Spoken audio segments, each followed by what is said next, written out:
नंदुरबार जिले में होने वाले आगामी 4 नगरपालिका चुनावों में ऑल इंडिया मजलिस-ए-इत्तेहादुल मुस्लिमीन पूरी ताकत के साथ मैदान में उतरने जा रही है। पार्टी ने जिले की चारों नगरपालिकाओं में अपने उम्मीदवार उतारने का फैसला किया, जिससे चुनाव और भी रोचक होने की उम्मीद है। उम्मीदवार चयन की प्रक्रिया हुई शुरू। AIMIM ने चुनाव लड़ने के इच्छुक उम्मीदवारों के लिए मुलाकातें लेने की प्रक्रिया शुरू कर दी है।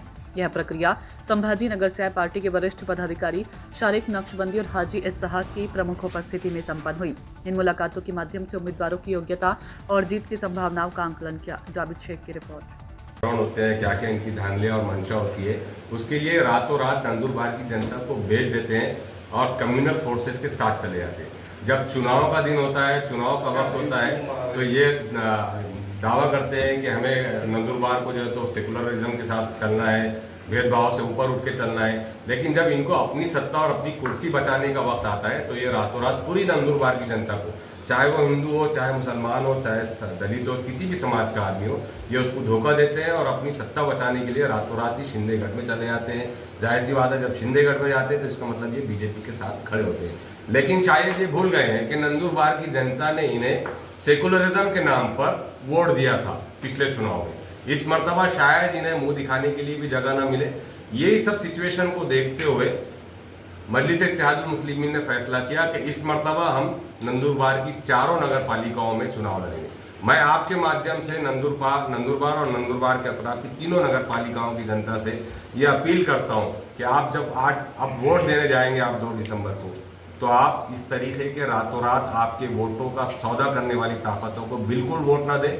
ये अपनी सत्ता बचाने के लिए आपको रातों रात बेच देते हैं। इन्हें इस बात का भी एहसास नहीं होता कि ये 4-5 साल पहले जो वादे करके इन्होंने आपके वोट ले गए थे, ये उसे भूल जाते हैं। मैं इसलिए कि एक तो इनकी सत्ता बचाना होती है, दूसरी ये कि नगर पालिकाओं में जो महाराष्ट्र सरकार की तरफ से, जो भारत सरकार की तरफ से करोड़ों रुपए के फंड आते हैं, ये उसका उपयोग सही तरीके से नंदुरबार और दीगर नगर पालिकाओं के इलाकों में नहीं कर पाते। क्या वजह है? यहाँ का नंदुरबार का यूथ यहाँ के नेताओं से पूछ रहा है कि हमने आपको वोट दिया था नंदुरबार के विकास के लिए, लेकिन क्या वजह है कि नंदुरबार हो या फिर शाहदा हो या फिर तलोड़ा हो या नवापुर हो, चारों की चारों नगर पालिकाओं में किसी किस्म का कोई विकास का काम नहीं है।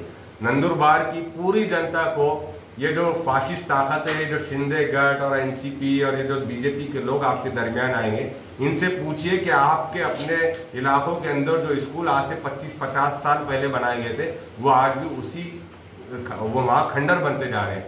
उसका जो है तो एजुकेशन स्टेटस गिरता जा रहा है। क्या वजह है कि आपके इलाकों के अंदर अच्छे सरकारी अस्पताल नहीं आ रहे?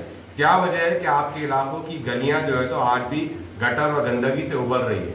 तो ये इसलिए हो रहा है कि ये आपके वोटों से चुनकर जाते हैं और फिर सत्ता के मजे लेते हैं। इसलिए मजलिस-ए-इत्तेहादुल मुस्लिमीन के महाराष्ट्र प्रदेश अध्यक्ष खासदार इम्तियाज जलील साहब, महासचिव समीर साजिद साहब ने, यहाँ की हमारी यूनिट फरहत हुसैन साहब, रफत हुसैन साहब और इनकी पूरी यूनिट के साथ मिलकर ये फैसला लिया है कि अब इस मर्तबा 2 दिसंबर को हम चारों नगर पालिका चुनाव में इलेक्शन में हिस्सा लेने जा रहे हैं, जिसमें से हम शाहदा और नंदुरबार ये दोनों जगह हम जो है तो नगर अध्यक्ष का चुनाव भी लड़ेंगे और पूरी ताकत के साथ लड़ेंगे।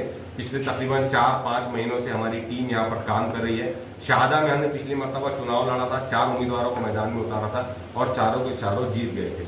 हमें उम्मीद है कि इस मरतबा नंदुरबार की दूसरी नगर पालिकाओं से भी जनता हमें चुनकर देगी। क्या लगता है? आपने बोला है कि हम महायुति के साथ नहीं जाएंगे और NCP मुस्लिमों को शामिल करने के लिए बीजेपी की बैकडोर पार्टी है, क्या आपका ये बयान क्या मायने रखता है? मेरे बयान का मतलब सीधा सीधा ये है कि बीजेपी मुसलमानों के दरमियान और दलितों के दरमियान पेनिट्रेट करना चाह रही है, दाखिल होना चाह रही है। लेकिन चूंकि दरवाजा मिल नहीं रहा था तो इन्होंने शिंदेगढ़ और अजीत पवार गढ़ का सहारा लिया और जो है तो मुसलमानों को और दलितों को अपने करीब करने की कोशिश की। लेकिन मुसलमान हो, दलित हो या फिर नंदुरबार का एक कोई भी वोटर हो, वो बहुत जागरूक हो चुका है। वो इस मर्तबा हमें लगता है कि उनके वोटों का सौदा करने वालों को अपने घर की चौखट चढ़ने नहीं देंगे, उन्हें वोट नहीं डालेंगे। ठीक।